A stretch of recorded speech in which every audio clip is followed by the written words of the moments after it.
주일입니다. 6월 한 달 동안은 제가 고난이라고 하는 주제를 가지고 우리 안에 있는 구원의 즐거움을 어떻게 계속하여 영위해 나갈 수 있는가라고 하는 부분을 생각해 보고 있는데요. 고난이 찾아오면 즐거움도 함께 사라지는 것이 일반적이죠. 그런 중에도 우리가 어떻게 하면 다시 그 약화되어진 또는 사라진 구원의 즐거움을 회복하고 누릴 수가 있을 것이냐라고 하는 부분들을 생각하고 있는데, 오늘은 이제 마지막 시간으로 우리 성도들이 당하는 고난 가운데 특별히 예수 그리스도를 믿는 것 때문에 당하는 고난이 있어요. 우리는 그것을 박해라고 보통 이제 말을 하죠. 이러한 박해의 때에 과연 우리는 우리 안에 있는 구원의 즐거움을 계속 유지할 수 있겠느냐라고 하는 것들을 생각해 보려고 하는 것입니다.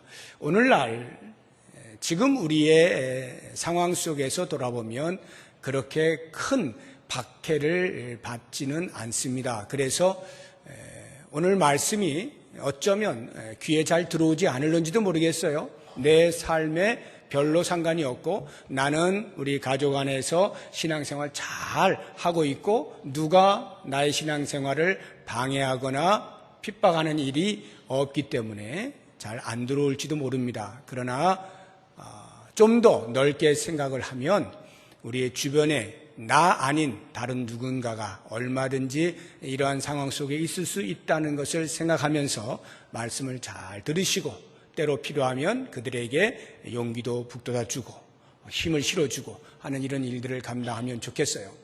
오늘 본문의 말씀을 보게 되면 지금은 우리가 잘 찾아볼 수 없습니다만 그 당시 초대교회 당시로서는 예수를 믿는 것 때문에 박해를 받는다라고 하는 말이 그렇게 이상한 일도 아니고 드문 일도 아닙니다. 어쩌면 너무나 자연스러운 것인지도 모르겠습니다. 로마 제국의 통치를 받고 있던 당시에 예수를 믿는다, 기독교인이다, 그리스도인이다 라고 하는 이 한 가지 사실만으로 그들은 고진 고문과 고통과 고난과 박해를 당하곤 했습니다. 때로는 경제적인 손실을 감수해야 되는 일들도 있고요. 로마 제국뿐만 아니라 유대교로부터도 박해를 받곤 했습니다. 이러한 배경을 생각하면 오늘 사도 베드로가 권면하고 있는 말씀에 대한 이해가 좀 더 쉬울 것 같고요. 이제 현 시대로 돌아와서 오늘날에도 바로 내 옆에는 안 일어날는지 몰라도요, 조금만 눈을 돌려서 세계 속으로 찾아가 보면 여전히 예수를 믿는다는 이 한 가지 사실 때문에 고통을 당하고 박해를 받는 경우가 심심치 않게 일어나고 있습니다. 특별히 이슬람권에 있는 나라들, 사우디아라비아 같은 그런 나라들에서는 기독교인들에 대한 박해가 심각하죠. 또는 공산권, 북한이나 또는 베트남이나 이러한 나라들에서도 역시 마찬가지로 예수를 믿는 것 때문에 받는 고난은 말로 할 수 없습니다. 최근에는 인도, 힌두권에 있는 인도에서 선교사들을 강제적으로 추방할 수는 없으니까 경제적인 압박을 통해서 스스로 나갈 수밖에 없도록 추방하는 행위들이 빈번하게 일어나고 있어서 상당수의 인도에서 선교하시던 분들이 철수를 했고 제3국으로 나아가서 또 선교를 하는 이러한 일들이 일어나고 있습니다. 우리나라 역사를 보면 그렇게 먼 옛날의 이야기가 아닌 일제강점기 시대, 지금도 살아계신 우리 어르신들은 경험하셨을 수도 있는 그런 일제강점기 시대의 박해 또는 6.25 전쟁을 전후한 박해들이 얼마든지 우리나라에서도 있었다는 것을 생각해 볼 수가 있습니다. 그 심각성이 때로는 순교에 이르기까지 되어질 만큼 우리나라에서도 큰 박해들이 있었던 것을 알 수가 있습니다. 오늘날 지금 우리가 살고 있는 이 시대에 그렇게 국가적으로 또는 직접적으로 박해를 하는 일이 우리나라에서는 있지 않습니다만 간헐적으로, 국지적으로, 지역적으로는 얼마든지 여러 가지 형태의 예수를 믿는 것으로 인한 고난을 받을 수가 있습니다.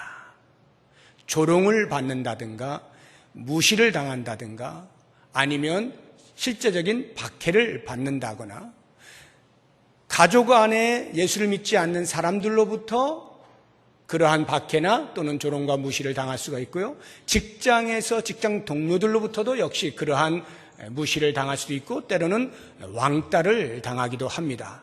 너 때문에 우리 팀워크가 망가져 하고 술잔을 들지 않는 이유 하나만으로 왕따를 당하는 경우가 없지 않죠.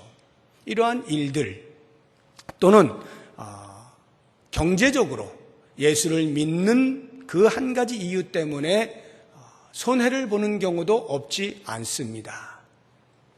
이러저러한 여러 가지 모양의 고난들이 여전히 지금도 우리의 주변에서 얼마든지 있을 수 있다라고 하는 것을 생각해 볼 때 그렇다고 하면 왜 이와 같은 박해가 예수를 믿는 사람들에게 일어날까 하는 것을 생각해 볼 필요가 있습니다. 예수를 믿으면 마음이 평안하고 일이 잘 풀리고 한마디로 만사 형통하면 좋겠는데 오히려 그와는 반대로 고난이 있고 박해가 있다는 말을 들을 때 쉽게 납득이 되지 않을런지 모르겠습니다만 성경은 우리에게 그것을 이야기해주고 있다라고 하는 면에서 왜 우리는 박해를 받을까에 대한 생각을 할 필요가 있습니다. 이 부분에 대해서 예수님께서 그 당시에 제자들에게 해주셨던 말씀이 있는데 오늘날 우리들에게도 여전히 들려져야 할 말씀이라 생각이 되어져서 같이 한번 찾아보도록 하겠습니다. 요한복음 15장 18절에서 20절까지의 말씀 우리 같이 한 목소리 읽겠습니다. 세상이 너희를 미워하면 너희보다 먼저 나를 미워한 줄을 알라. 너희가 세상에 속하였으면 세상이 자기의 것을 사랑할 것이나 너희는 세상에 속한 자가 아니요 도리어 내가 너희를 세상에서 택하였기 때문에 세상이 너희를 미워하느니라. 내가 너희에게 종이 주인보다 더 크지 못하다 한 말을 기억하라. 사람들이 나를 박해하였은즉 너희도 박해할 것이요 내 말을 지켰은즉 너희 말도 지킬 것이라. 예수님의 말씀은 아주 간단합니다. 세상이 나를 미워하기 때문에 나를 따르는 너희들도 미워하는 것이다. 내가 너희를 세상으로부터 구별하여 건져내었기 때문에 세상이 너희를 미워하는 것이다. 이렇게 말씀하고 있는 것입니다. 그렇습니다. 예수님이 이 땅에 오시는 순간 이 땅을 지배하고 있던 사탄의 위세가 꺾였습니다. 권세가 약화가 되었습니다. 그러니까 배가 아플 수밖에 없죠. 당연히 예수님을 미워하고 싫어하는 것입니다. 그런데 그 예수님을 따르는 사람들이 있다면 사탄이 얼마나 배가 아프겠어요. 원래 자기의 수하에서 자기 마음대로 부려먹었던 종들이었는데 갑자기 주인을 바꾸고 예수님을 믿는다라고 하니까 자기의 통제를 받지 아니하고 다스림을 받지 아니하는 그 사람들을 볼 때 눈에서 불이 날 수밖에 없는 거죠. 예수님을 미워하는 것이 곧 예수 믿는 사람들을 미워하게 되어지는 이유라 하는 것입니다. 만약에 우리가 예수를 믿고 있음에도 불구하고 세상으로부터 아무런 미움을 받지 않는다면 우리는 생각 좀 해봐야 돼요. 내가 예수를 제대로 믿고 있는 것인가? 예수를 제대로 믿고 있으면요, 세상으로부터는 미움을 받을 수밖에 없고 박해를 받을 수밖에 없는 것이 성경이 우리에게 가르쳐주는 원리입니다. 우리 디모데후서 3장 12절 말씀 같이 읽어봅니다. 무릇 그리스도 예수 안에서 경건하게 살고자 하는 자는 박해를 받으리라. 경건하게 살고자 하면 세상의 삶의 양식과 다르게 사는 겁니다. 그러니까 세상에서는 당연히 핍박을 하는 거죠. 왜 너 우리하고 달라? 라고 하는 것 때문에 박해를 할 수밖에 없는 거예요. 이 세상을 살면서 예수를 제대로 믿고 있는데 그 이유 때문에 박해받는 일이 없다면 우리는 한 번쯤 우리의 신앙을 재고해 봐야 됩니다. 물론 예수를 잘 믿어서 주변의 사람들로부터 칭찬을 얻는 것 당연히 있습니다. 칭찬받으면 안 된다는 말이 아니라 그러한 칭찬은요, 세상 사람들이 하는 칭찬은 그들이 생각하는 윤리의 기준에서 우리들보다 좀 낫네, 우리들보다 좀 더 잘 사네 라고 하는 것으로 칭찬을 하는 것이지 영적인 의의가 무엇인 줄 알아서 칭찬하는 게 아니에요. 그들은 영적으로 우리의 신분이 무엇인지를 모릅니다. 우리는 그리스도 안에서 의인된 자들이죠. 그 신분을 가지고 있는 자들은 세상이 그것을 알지 못하니까 자기들과 똑같지 아니한, 자기들과 모습을 같이 하지 아니하는 새로운 삶의 양식으로 살아가는 그리스도인들을 미워할 수밖에 없고 고통을 줄 수밖에 없고 박해할 수밖에 없다라고 하는 것입니다. 자, 그렇다고 한다면 이제 우리가 그러한 박해를 피할 수 없다면, 그런 고난을 피할 수 없다면 과연 어떻게 그 고난을 대처해 나갈 것이냐라고 하는 고난에 대한 우리의 태도, 그리스도인이라고 하는 이유 때문에 받는 고난으로 인하여 우리가 어떠한 태도를 취해야 할까라고 하는 것들을 오늘 본문의 말씀을 중심으로 사도 베드로의 이야기, 권면을 한 3가지 정도를 찾아보도록 하겠습니다. 첫 번째로 고난을 당할 때 즐거워하십시오. 13절 말씀 보시기 바랍니다. 오히려 너희가 그리스도의 고난에 참여하는 것으로 즐거워하라. 고난에 참여하는 것으로 즐거워하라고 권면하고 있습니다. 대단한 역설이죠. 이 가운데에서 고난을 받는데 즐거워할 수 있는 사람이 몇이나 될까요? 저를 포함해서 쉽지 않은 일입니다. 말도 잘 되는 것 같지가 않아요. 보통 우리가 상식적으로 고난을 당할 때 권면할 수 있는 내용이 뭐겠습니까? 누가 힘들어요. 그럼 뭐라고 하죠? 기도하세요. 또는 제가 기도해 드릴게요. 이게 일반적인 이야기 아닙니까? 성경도 우리에게 그 이야기를 하고 있어요. 야고보 장로가 우리에게 그렇게 권면을 하죠. 야고보서 5장 13절에서 이렇게 말씀합니다. 너희 중에 고난당하는 자가 있느냐? 그는 기도할 것이요. 당연한 거죠. 힘들잖아요. 어렵잖아요. 그러면 우리가 하나님께, 하나님, 제가 지금 이렇게 힘듭니다. 이렇게 어렵습니다. 고통 중에 있습니다. 제발 이 고난을 거두어가 주세요. 제발 이 고통으로부터 벗어나게 해주세요. 기도하는 것이 우리 인간들의 당연한 모습입니다. 그런데 베드로는 그것을 몰라서 이야기하지 않은 것일까요? 아니에요. 오히려 그 뒤에, 그 너머에 있는 이야기를 하고 있는 것입니다.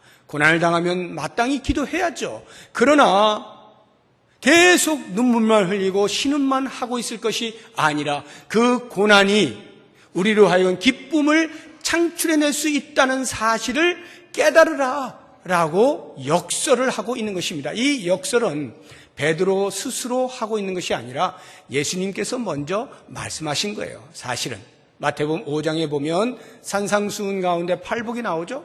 8번째 복을 이야기할 때에 예수님께서 그러한 세상 사람들로부터 욕을 얻고 핍박을 받게 되어지면 오히려 기뻐하고 즐거워하라고 말씀을 해놓고 있는 것입니다. 아마 베드로가 이 베드로서를 편지를 쓸 때, 이 편지를 받는 흩어진 성도들을 생각할 때 그 산상수훈을 아마 기억을 해냈을 거예요. 아, 예수님께서 이렇게 말씀하셨지.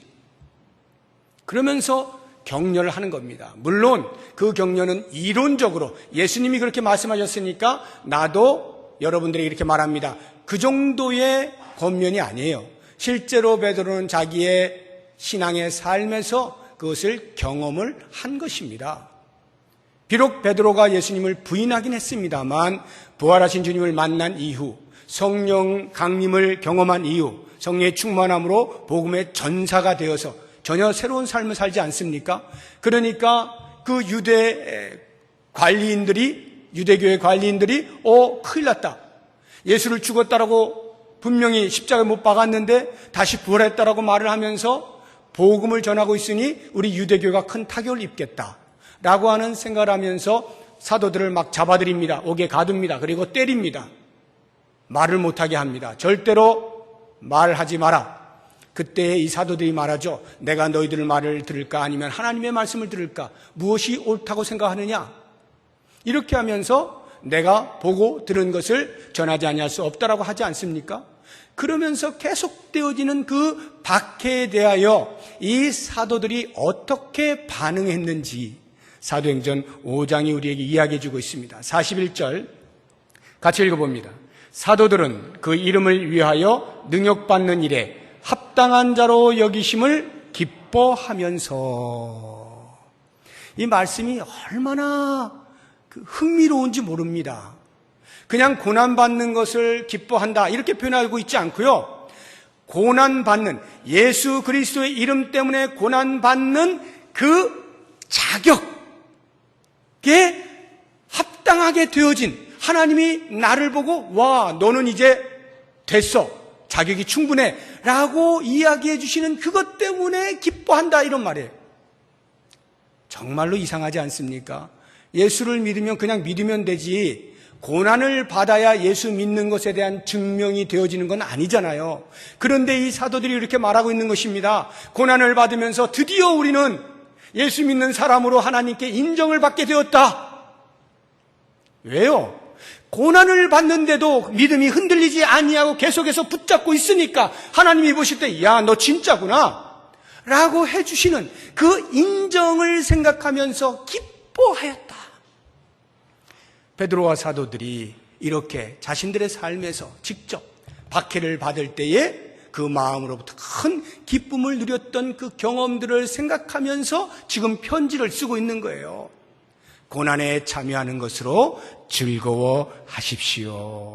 그렇다고 한다면 왜 고난에 참여하는 것으로 즐거워할 수 있느냐 하는 그 이유를 13절 뒷부분에서 사도 베드로는 이렇게 소개하고 있습니다. 이는 그의 영광을 나타내실 때에 너희로 즐거워하고 기뻐하게 하려 함이라. 그의 영광을 나타내실 때에, 예수님께서 다시 오실 때 이 말이에요. 세상이 끝날 때에, 모든 이 땅이 끝나고 새로운 세계가 열리는 그 순간에 너희로 즐거워하고 기뻐하게 하려 함이라. 무슨 말일까요? 최후에 웃는 자가 승자다 이 말이죠. 베드로는 최후에 웃을 수 있는 바로 그것을 위하여 지금 받고 있는 고난을 즐거워하라 라고 말씀을 하고 있는 것입니다. 예수님께서도 비슷한 말씀을 하셨어요. 팔복을 이야기하시면서 그렇게 서양 사람들로부터 핍박을 받을 때 즐거워하고 기뻐하라 하고 그 다음 이유를 이렇게 설명하고 있습니다. 우리 마태복음 5장 11절 12절 말씀 같이 읽어봅니다. 나로 말미암아 너희를 욕하고 박해하고 거짓으로 너희를 거슬러 모든 악한 말을 할 때에는 너희에게 복이 있나니 기뻐하고 즐거워하라. 하늘에서 너희의 상이 큼이라. 하늘에서 너희의 상이 크다. 그러니 지금 고난을 당한다 해서 너무 슬퍼하지 마라. 너무 힘들어하지 말라. 이제 주님 오시면 곧 너희를 위하여 엄청난 상을 예비해 놓았다. 예수를 믿으면 다 구원받습니다. 예수를 믿고 이러저러한 삶을 살면 하나님께서 거기에 걸맞는 상들을 준비하십니다. 그러나 그러한 상들 가운데서 특별히 예수 그리스도를 믿는 믿음 때문에, 그리스도의 이름 때문에, 그리스도인이라고 하는 이유 하나 때문에 박해를 받는 사람들에게는 훨씬 큰 상을 준비해 놓고 계신다. 이렇게 말씀하고 있는 것입니다. 자, 어떤 분들이 이런 말씀을 하실 수가 있어요. 아니 그거 예수님 오실 때 말고 우리가 이 땅에 살고 있을 때 뭐 안 될까요? 이 땅에 살고 있을 때, 고난이 찾아올 때 고난을 거두어 가심으로써 상을 주시면 안 될까요? 고난을 잘 견뎌냈더니 결국에는 어마어마한 복을 주셨다라고 하는 것으로, 이 땅의 것으로 뭔가 좀 먼저 주시면 안 될까요? 그리고 우리가 주 앞에 섰을 때도 또 주시면 금상첨화 아니겠습니까? 그러한 상을 주시면 좋겠습니다라고 생각을 하시는 분들이 혹시 계실지 모르겠어요. 참 달콤한 말입니다. 그런데 우리 주님께서는 그렇게 말씀하지 않으신다는 것에 유의할 필요가 있습니다. 왜 그 말씀을 안 하실까요? 왜 이 땅에 사는 동안에도 너희는 내가 큰 복을 줄게, 고난을 잘 견뎌봐, 이렇게 하시지 않는 이유가 뭘까요? 거기에 한눈 팔까 봐. 정말로 우리가 받아야 될 엄청난 상에 대하여 둔감해질까 봐. 주님 다시 오시는 그 종말 신앙으로부터 멀어질까 봐. 아예 이 땅에서 받을 상에 대해서는 언급을 안 하셔요. 그러니까 우리 성도들에게 있어서 고난을 당하는 가운데 반드시 필요한 것이 있다면 그것은 종말 신앙입니다. 종말 신앙이 뭐예요? 이 땅으로 끝이 아니고 새로운 세계가 열린다는 것이고, 이 땅은 잠깐이고 새로운 세계는 영원하다는 것, 이게 종말 신앙 아닙니까? 그 종말 신앙이 있을 때만이 새로운 세계를 기대하는 마음이 있어서 지금 이 땅의 짧은 인생 중에 받는 고난을 넉넉히 견뎌낼 수가 있고, 오히려 그 안에서 기뻐할 수가 있어요. 왜냐하면 영원한 세계 속에서 내가 누리게 될 참된 웃음, 내가 받게 될 큰 상이 있는 것을 보니까요. 그래서 성도들 가운데 이 종말 신앙이 흐릿한 사람은 그냥 내가 이 땅에 사는 동안에 그냥 신앙생활 하는 거지, 뭐 저 세상 가보지도 않았는데 있을지 없을지 어떻게 알아? 혹시라도 이런 생각 가지고 계신 분들은 고난을 받을 이유가 없습니다. 고난이 오지도 않아요. 그런 분들에게는 고난이 온다 해도 견뎌낼 힘이 없습니다. 우리가 그리스도의 이름으로 받는 고난을 견뎌낼 수 있는 것은 종말 신앙이 뚜렷할 때 가능해요. 주님이 다시 오시면 나는 그 앞에서 진정한 즐거움을 누릴 거야. 주님이 다시 오실 때 나를 위하여 예비해 놓으신 그 큰 상을 내가 받을 거야 라고 하는 그 신앙으로 지금의 고난과 고통과 박해를 견뎌낼 수가 있다라고 하는 것이죠. 그래서 초대교회 당시에 예수를 믿는 것 때문에 로마 제국으로부터 핍박을 받을 때 모든 기독교인들을 다 불러다가 원형 경기장 안에 불러넣었잖아요. 원형 경기장 안에 다 집어넣었잖아요. 그리고는 문을 열고 맹수들, 사자들을 풀지 않았습니까? 굶주린 사자들을 풀어서 전부 뜯어먹게 만들었잖아요. 그러한 순교를 당할 때 역사가들의 사료에 의하면은 그들이 사자가 달려들 때 두렵죠, 무섭죠. 그건 인간 본능이에요. 그렇지만 이 안에서부터 찾아오는 기쁨, 이 고통의 시간이 끝나면 주님 앞에 내가 서게 되어지는 영광스러움을 마음속에 담고 그 희열을 감출 수 없어서 죽고 난 다음에 얼굴들을 볼 때 웃음을 띠고 있는 모습들, 그런 것들을 기록해 놓고 있는 것을 보게 되는 것입니다. 왜 이게 가능합니까? 종말 신앙이 있기 때문이죠. 우리들 가운데 혹시라도 예수를 믿는 것 때문에 누군가로부터 또는 어떠한 상황으로부터 힘든 시간을 지나고 있다면 기억하십시오. 이 종말 신앙이 나를 지탱해주고 이 종말 신앙이 나를 이 모든 고난으로부터 견딜 수 있게 해준다라고 하는 사실을 꼭 기억할 수 있기를 바랍니다. 두 번째로 베드로가 우리에게 권면하고 있는 것은 고난을 통해서 하나님께 영광을 돌려라 하는 것입니다. 16절 말씀 보시기 바랍니다.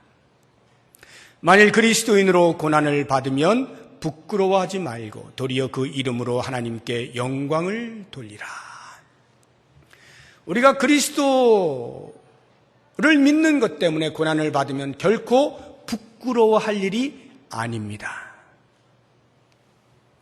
우리가 부끄러워해야 할 고난은 따로 있죠.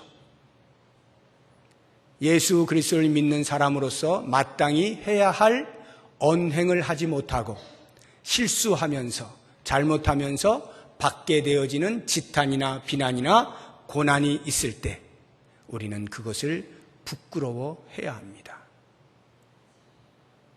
내가 하나님의 거룩하심처럼 거룩하게 살아드려야 함에도 불구하고 여전히 죄 가운데서 벗어나지 못하고 그 죄를 지음으로 인하여 하나님으로부터 징계를 받는 고난을 당할 때 우리는 부끄러워해야 합니다. 예수 그리스도를 믿는 믿음 때문에 당하는 고난을 내가 부끄럽게 여기고 있는 나의 모습을 볼 때 부끄러워해야 됩니다. 그리스도의 이름이, 그리스도인이라고 하는 그 이름이 얼마나 가치가 있는지 확신할 수 없는 자신의 모습을 볼 때 부끄러워해야 합니다. 우리는 그러한 고난들로부터는 부끄러워할 수 있어야 하지만 예수를 믿는 것 때문에 당하는 고난에는 결코 부끄러워할 일이 아니라 오히려 그 일로 인하여 하나님께 영광을 돌리는 기회로 삼을 수 있어야 한다라고 하는 것입니다. 그렇다고 한다면 여러분, 과연 우리가 박해를 받을 때 그것이 어떻게 하나님께 영광이 될 수 있는가라는 생각이 들지 않습니까? 아주 단순합니다. 그 고난의 자리를 지키고 있으면 됩니다. 피하지 않고 도망가지 않고 예수를 믿는 것 때문에 당하는 고난 앞에서 하나님을 여전히 부인하지 않고 인정하고 그 하나님을 나의 주라고 고백하고 그 하나님을 선포하는 삶, 믿음에 약하여져서 의심하거나 타협하지 아니하고 믿음의 반석 위에 굳게 서 있는 모습, 그것이 곧 하나님께 대하여 영광을 돌리는 삶이 되는 것입니다.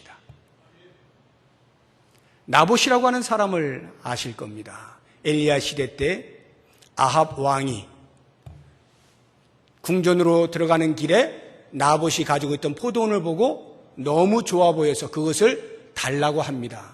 그냥 달라고 하는 게 아니라 더 좋은 것으로 쳐주겠다 라고 하면서 달라 그래요. 바꾸자는 것이고 보상을 더 많이 해주겠다는 거예요. 오늘날로 하면 보상을 받는 거예요. 땅을.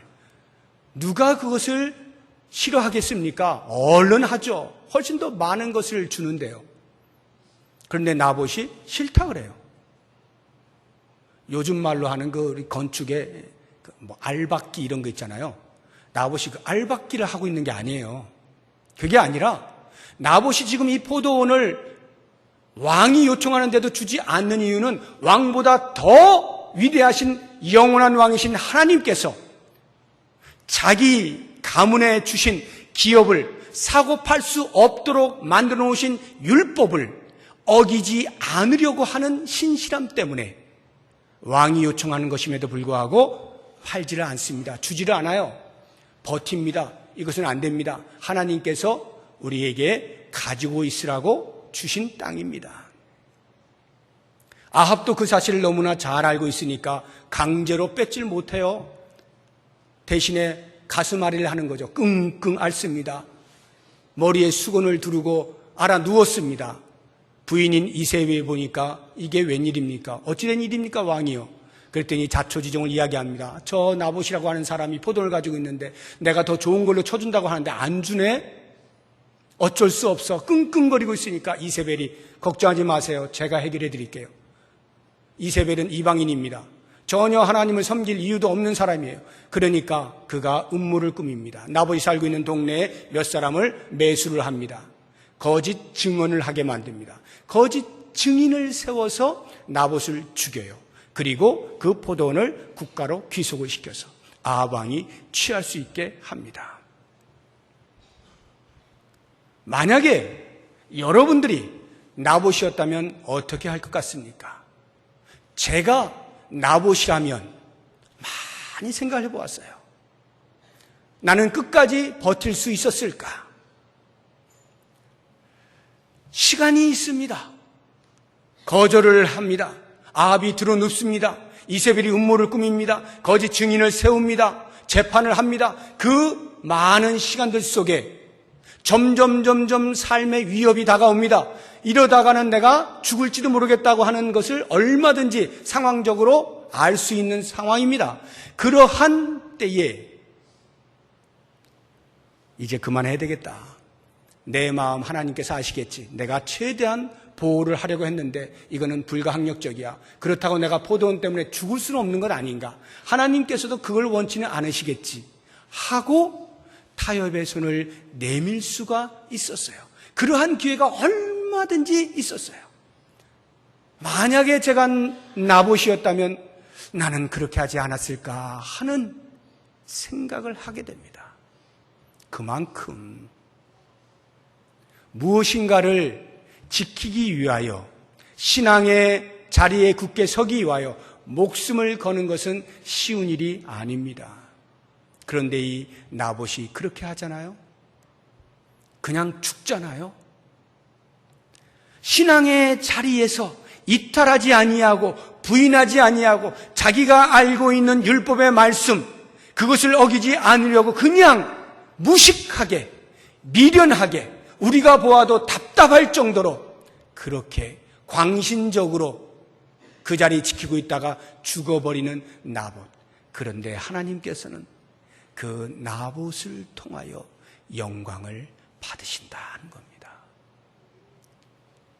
설령 그것이 죽음을 불러오는 것이라 할지라도 하나님은 그 자리를 굳게 지켜 믿음을 간직한 나봇의 모습을 통하여 영광을 받으신다라고 하는 것입니다. 사랑하는 성도 여러분, 고난 가운데에서 예수님을 부인하기만 하면 살아날 수 있는 상황이라면 부인하시겠습니까? 아니면 차라리 나를 죽이시오 하고 그 자리를 지킬 것입니까? 우리의 믿음의 선조들이 그렇게 해서 순교를 당한 겁니다.